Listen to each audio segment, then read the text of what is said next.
તો રાજકોટમાં petrol pump પર લોકોને ભારે ભીડનો સામનો કરવો પડી રહ્યો છે। પેટ્રોલ મેળવવા માટે પણ લોકોને પેટ્રોલ બાળવું પડી રહ્યું છે। અનેક લોકોએ બે પેટ્રોલ પંપ પર ફરીને પણ પેટ્રોલ ન મળતા હોવાને કારણે આશરે 15 કિલોમીટર સુધી ભટકવું પડ્યું હતું। ત્યારબાદ જ્યાં પંપ ચાલુ મળ્યો ત્યાં લાંબી લાઇનમાં ઊભા રહેવું પડ્યું। સવારથી જ કેટલીક ખાનગી કંપનીઓના પેટ્રોલ પંપ બંધ થઈ જતા લોકોમાં ચિંતાનો માહોલ જોવા મળ્યો। પ્રશાસન દ્વારા અપીલ કરવામાં આવી હોવા છતાં લોકોમાં પેટ્રોલની ઉપલબ્ધતા અંગે અવિશ્વાસ યથાવત જોવા મળી રહ્યો છે। વધુ માહિતી ન્યૂઝ 18 સંવાદદાતા હાર્દિક પાસેથી મેળવીશું। હાર્દિક, કેટલાક પેટ્રોલ પંપ જે ખાનગી કંપની સંચાલક હતા ત્યાં આગળ પેટ્રોલની અછતની વાત આવી, પરંતુ ત્યારબાદ એવું થયું કે સરકારી પેટ્રોલ કંપની છે ત્યાં તો લાઈનો લાગવા લાગી કે પેટ્રોલ જ નથી। રાજકોટની શું પરિસ્થિતિ? જે રાજકોટના અલગ અલગ પેટ્રોલ પંપ બહાર જે છે આજે વહેલી સવારથી જ લાંબી લાઈનો જોવા મળી રહી છે। ત્યારે હાલ રાજકોટ શહેરના મહુડી વિસ્તારમાં આવેલા પેટ્રોલ પંપના દ્રશ્યો જોઈ શકો છો। અહીંયા વાહન ચાલકો છે તે કલાકો સુધી લાઈનમાં ઉભા રહ્યા બાદ તેમનો પેટ્રોલ પુરાવામાં વારો આવતો હોય છે।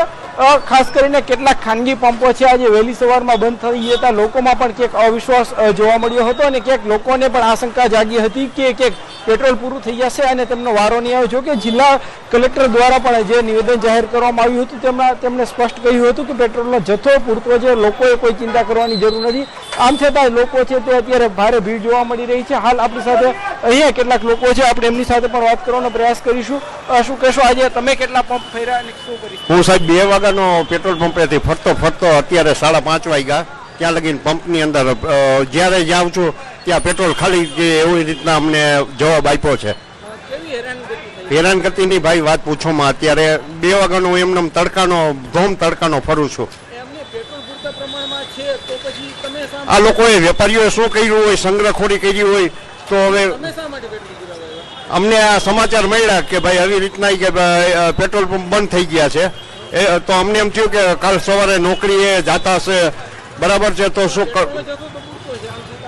પેટ્રોલનો જથ્થો પૂરો છે, બરાબર છે, તો બી છતાં એવો લાગ્યો લોકોને ડર છે, ભય છે કે અચાનક ક્યાંક પેટ્રોલ પંપ ની અંદર પેટ્રોલ જ્યાં હું ગયો ને ત્યાં પેટ્રોલ હતું જ નહીં। સિદ્ધાર્થ, જે રીતના લોકો છે તે ભર બપોરથી હેરાન થઈ રહ્યા છે, લોકોનું પણ કહેવું છે કે જે રીતના અત્યારે ક્યાંક અમુક પંપો બંધ થઈ જતા તેમને જે છે એ ડર લાગવા માંડ્યો છે કે પેટ્રોલ તેમના વાહનમાં નહીં આવે તો આવતીકાલે તો કેવી રીતે નોકરીએ જશે, તેમની શું પરિસ્થિતિ સર્જાશે। ખાસ કરીને અત્યારે જે છે કેટલાક પેટ્રોલ પંપમાં લોકોનો જ્યારે વારો આવવાનો થતો હોય છે એવા સમયે જ પેટ્રોલ પૂરું થઈ જતા કે લોકોમાં જે છે આક્રોશ પણ જોવા મળી રહ્યો છે, લોકોમાં ચિંતા પણ જોવા મળી રહી છે। જો કે રાજકોટ જિલ્લા વહીવટીતંત્ર દ્વારા એ વાત સ્પષ્ટ કરવામાં આવી છે કે પેટ્રોલની કોઈ જ કમી નથી।